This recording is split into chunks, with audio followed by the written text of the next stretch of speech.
What is good, everyone? This is your host, Deanna Radulescu with Label Free Podcasts. Live your best life. You must live label free.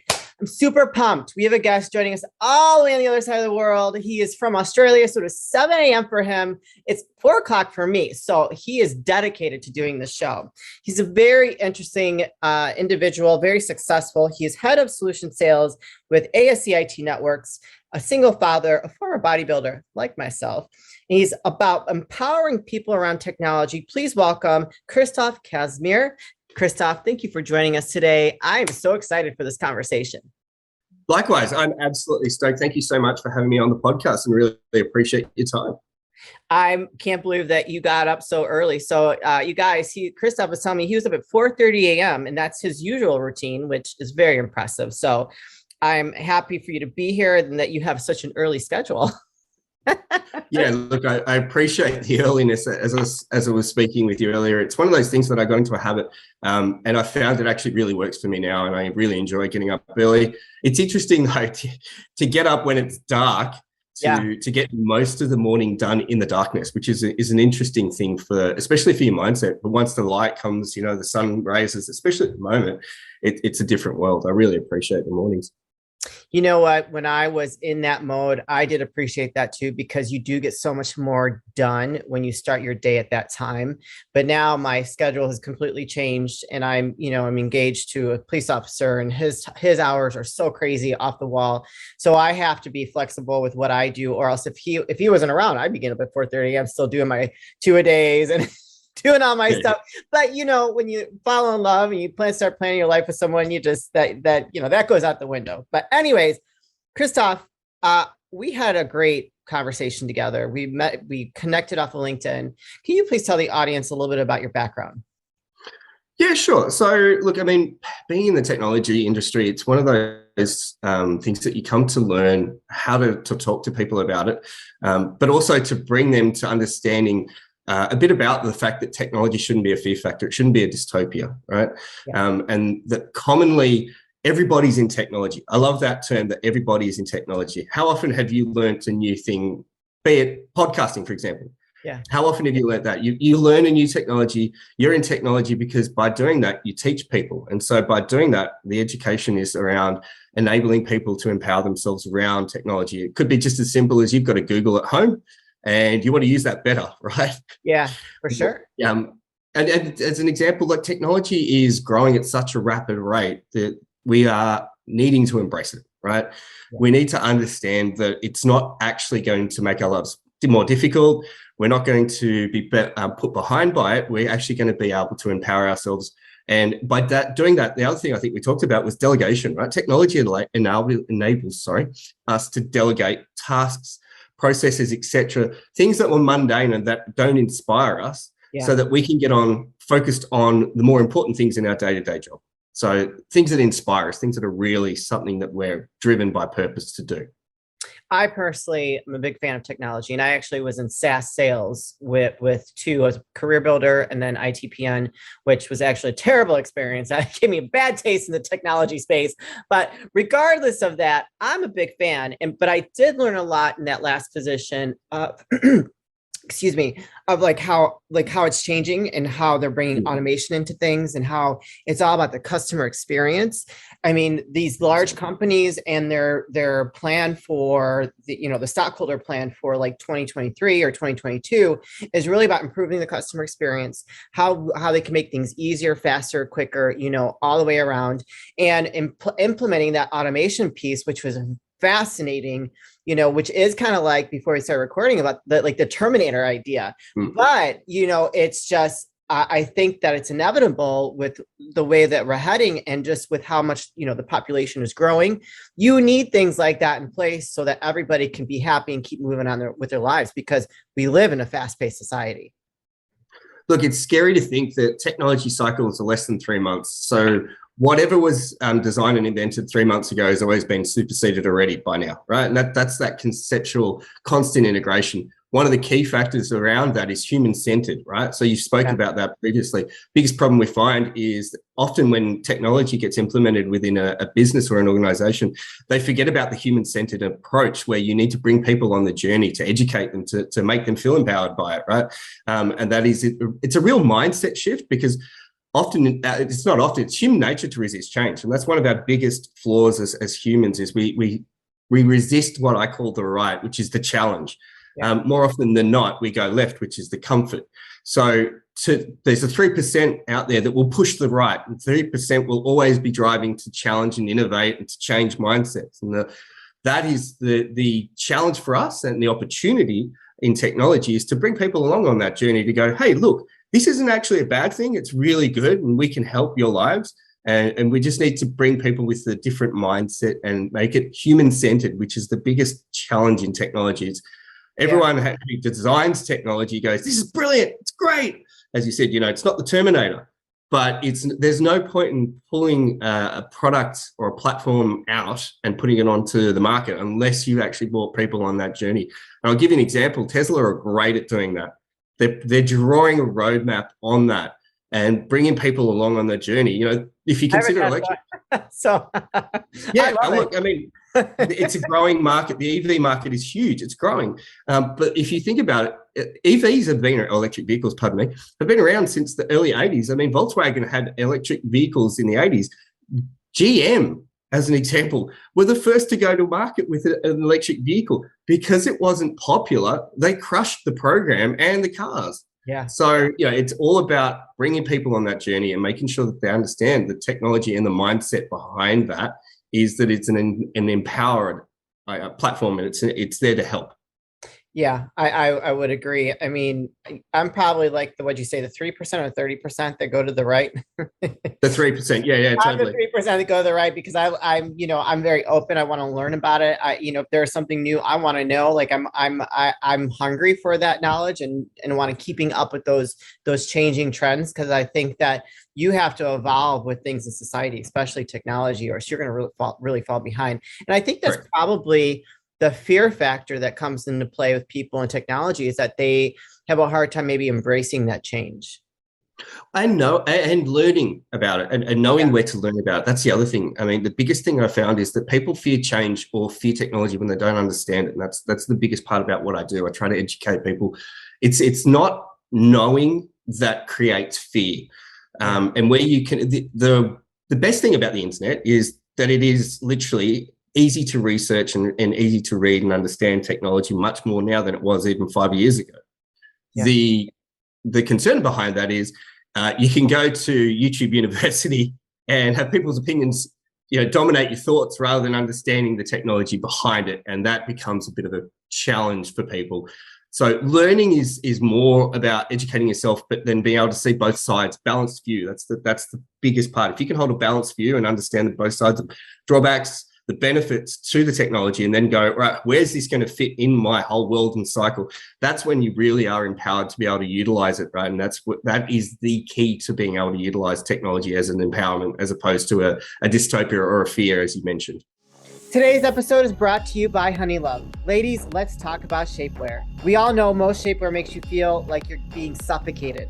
That sexy dress in the back of your closet is so freaking cute, but the thought of having your inside squished by your shapewear is just not worth it. That's why Honeylove spent years researching and developing effective shapewear that's actually comfortable. Overly tight, cheap, and sticky fabrics that roll up are a thing of the past. Thanks to Honeylove, you can finally feel confident and comfortable in your favorite outfits. We have an exclusive deal for our listeners. For a limited time only, you can get Honeylove's best deal they offer. Get 20% off your entire order with the code LABELFREE20 at honeylove.com. That's right, ladies. Get 20% off of your entire order with LABELFREE20 at honeylove.com. Do you think that some of the fear or dystopia is more generational? With people that you encounter, because my grandparents would have no idea how to use an iPhone. They're no longer here. They've passed away last year, but they would have no idea. And my mother, she's way more on it. She's does a lot on her phone, and they're, FaceTiming and all that stuff. I mean, she's pretty on it. So when you are trying to teach or empower people on technology, do you find there's a generational gap there? Interestingly enough, would you believe the pandemic? Okay, let's give that as an example. The pandemic created a massive gap in technology where people were able to take leaps. Okay, so we were all locked at home. Our grandparents, parents, etc., were unable to get out, do their coffees, do their social routines, because that's actually what they were, brought up with. An interesting point. There's a book Dr. Bruce Perry and Oprah Winfrey have, and it's called "What Happened to You," right? And it's that concept of you were born in an environment that created what you are today as an environment. So for our parents, our grandparents, they were brought up in a social environment where they learned through osmosis being around people. Unfortunately, that environment was completely removed over the last 24 months as an example. They were forced to learn and leapfrog. In fact, they were the quickest uptakers of technology because they needed that, right? So by doing that, for example, how often do you know your grandparents, parents, etc., now know how to use a FaceTime or a video? Yeah. Whereas 24 months ago, they had no idea on how to do that. They not only learn how to use, but get comfortable with this new mode of communication. Bingo. So they're actually, it's an interesting shift. The pandemic brought with it so many benefits that we often misunderstand and mislook, is that they are the greatest uptakers of technology. They are now more on FaceTime, more on the video calls, using emails as a communication method, for example, but using technology more now and empowered and understanding it than they ever were, because previously they didn't have a need to. When we're forced to learn or to nurture a technology, therefore we become comfortable with it. And therefore, to your point, yes, there was a gap. Absolutely. There's a huge gap in generations because it wasn't what they were brought up with and how they were understanding.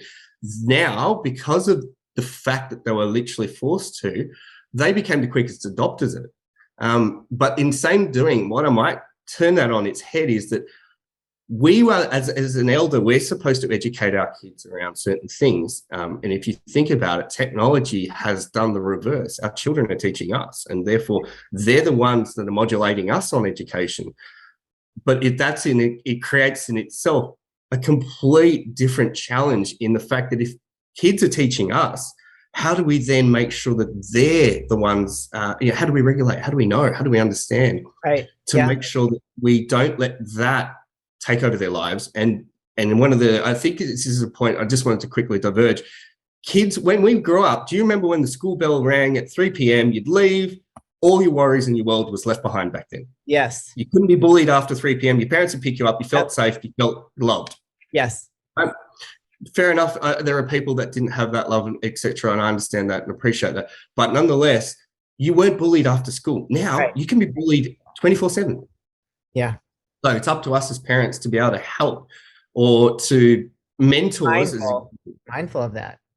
Totally. Look, I mean, I coach soccer, or football, as we like to call it, and I coach teenage kids, and it's really difficult to see how much they go through versus what we did as children. So, yeah, it's one of those things. It's all about being mindful and being able to be open and aware of those conversations, so that whilst they're teaching us, we're also educated enough to be able to go, well, sometimes, get out and about, put the phone down, put the TV away. Yeah. And that's interesting you say that, because that was part of our conversation we had initially before we, agreed to do this episode, and how you think it's very important to people, even though like you are in technology, this is a space that you're in, but it's also important to disconnect from that technology as well. Can you talk about the importance of that? Yeah, look, so from a human behavior point of view, what happened with social media, and the reason it's created such a whirlwind, is that as humans, we search for dopamine hits, okay? And that concept that we get external validation. And by doing that, we search for it on social media, as an example, right? And it became a big factor in most of the teen and younger generations, how they're putting things on social media and then they'll search their phone waiting for a like, a comment, to share, etc. Yeah. And that creates a sort of behavior, a pattern. And if you think about it, it's actually been dystopic in everything we do, because we literally now open our phones, swipe left, swipe right, trying to find a notification, trying to find a reach out. Yeah. So to your point, I'm guilty of that. We all have been. And so it is literally a point of retraining your brain to change. One of the reasons I'll give the biggest tech tip that I've given to every one of my executives that we worked with is please do not keep your phone next to you. Put your phone in the living room or in the kitchen, charge it overnight there, because the habitual part of us as humans is to roll over, check our messages, and create a training in your brain to hit that straight away. What we as humans need is that ability to actually change from the slumber or from the melatonin point of our brain set to be able to let that naturally come forward, right? And then too often, for example, we change that by alertness through light, through technology. So it is one of those things where we need to start to change our training behavior. One of the biggest reasons I don't wear a smartwatch is because of that. It creates anxiety because we quite often are held to what we call phantoms, right? You can sit there, you're going, oh, vibrate. Oh no, it could just as easily have rubbed on your shirt. Phantoms. Yeah. I'm guilty of that too, because I have one. But the only thing for me I have to say is that I forget to wear it a lot. And so that gives me a break from having that with me all the time. But I am, I mean, I would say I'm definitely addicted to my phone for sure. Yeah, we all are. And that is the biggest thing, is to train ourselves away from that and to give ourselves the opportunity to break free from it. And to reconnect with ourselves, the opportunity for you to reconnect with yourself. One of the biggest factors we found, for example, is in 30 to 40% of meetings were held longer than they needed to be and were not focused because we were too often looking at our phones. We were looking at messages, such as when you're on a call right now, you could have an email pop up and you're a distraction. Your focus on what you're trying to achieve gets pulled elsewhere. So turning notifications off during a meeting, absolutely crucial. Focus, get the structure of a meeting set, follow it, get it done, and then follow those outcomes. Create the inspiration and what the highest priorities are, and then deliver upon that. And then don't get distracted, because if you do have that, more often than not, you don't get through what's important to you, what's key. Yeah. I would agree with that. And I've gotten better. Like not like forgetting to put my watch on is good. Like if I take my dogs out, I won't bring my phone with me. Like I'm not walking around to take my dogs for a walk when you have my phone. I don't do that. So I do make sure that I put rituals in that kind of take me away from it. But I also have my podcast as a business. I run another podcast. I'm a producer. I run social media pages for a lot of people. So for me, that's my mode of income. And so it's hard for me to really break away. But I do give myself that break. Like I tell you, Saturday after Saturday, I covered something. I was at an event covering it for one of my clients. Sunday, I was like, none, no more. I'm done. It's so hard though, right? It is hard, but I was just like, I need to focus on me and just being with my mom, with my family, and not having to feel like I got to be on it all the time. Cause it's almost like you're so committed to your phone and being on it and that interaction. And yes, there is a point of validation with all the things that come in beep, beep, beep, beep, beep. When you post something, it's like, ooh, someone likes that, I've gone through all those hills and valleys of those emotions. So yeah, but I'm learning to, because I have so much on my plate now, I'm learning just to kind of disconnect and push that to the side when I need to. So can you tell us, before we're getting a little short here on time, you want to tell us a little bit about ASC and what you do there? Yeah, certainly. Look, we're a technology services provider, and we do consulting around data. If you think about what we talked about, human-centric, everything is around data. Businesses previously were, focused on what their infrastructure was. Then it got moved to applications. We all use applications in the web, for example, now. Yeah. But everything is about data. If you think about it, all the data that lives in what you deliver, i.e. your IP, in the podcasts, the videos, etc., that's all in the data. So we're data-centric, being able to understand it, being able to govern it, manage it, and protect it, and especially in this world, being able to cyber secure your information, your data, is what we do around that. And we consult as well as deliver those services globally. Awesome. So where can people connect with you, find you, learn a little bit more if they're interested about what ASC does or just wanting to connect with you in general? Perfect. www.ase.tech, T-E-C-H. Really simple. I'm on LinkedIn. You can find me there. My name and description should be in the labels below. Kristof Kazmer or at Kristof.Kazmer on LinkedIn. Yeah, but anywhere you can find me, happy to connect with you or just email me. You can find it on the ASC website, our details. Awesome, you guys, and I'll put those links in the show notes, so don't hesitate to reach out. Obviously, he's very knowledgeable around technology and can add value. If you have questions or if you know someone that needs the services from ASC, just feel free to contact Kristof. So, Kristof, this is the point of the show where I like to ask for any last words of wisdom or advice. So, what would you like to share with the audience before we say goodbye? Thank you so much for having me on. Firstly, but secondly, let me share two vital points. One, don't let technology drive you. Even though it's amazing, don't let technology drive you. Give yourself the opportunity to center yourself and be true to yourself. And two, in this current world, I'd love to share one thing with people. When you are looking at your emails, think before you click. It is my favorite saying. Do not, if you have any hesitations, our guts are the biggest sensors in our world. Think before you click. If it's your gut saying no, don't.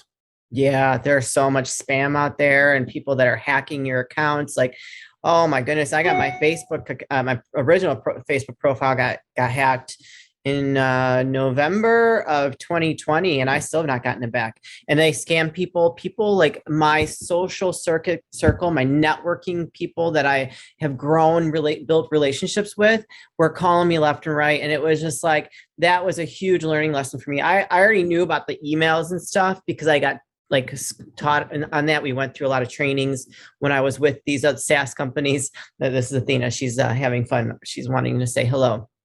So yeah, that's very important. Now after what I've gone through and going through those trainings, like you can always tell if it's a bullshit email. You can tell. Totally. Sometimes they're pretty good fake ones, but you can tell something just doesn't seem right. So yeah, totally watch out for those links and don't click them. Do not click.